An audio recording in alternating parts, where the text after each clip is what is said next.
Okay, hello everyone. Here I want to provide a tutorial on how to disable floating keyboard on Samsung Galaxy A05 device. Okay, let's get to the tutorial. Now here I will show you my keyboard display.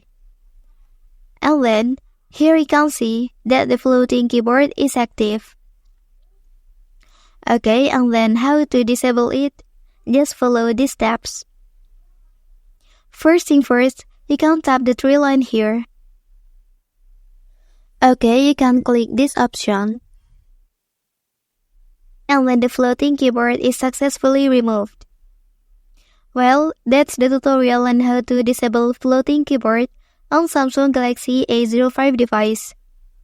If you are helped by this video, don't forget to like and subscribe to get other information from this channel. Thank you.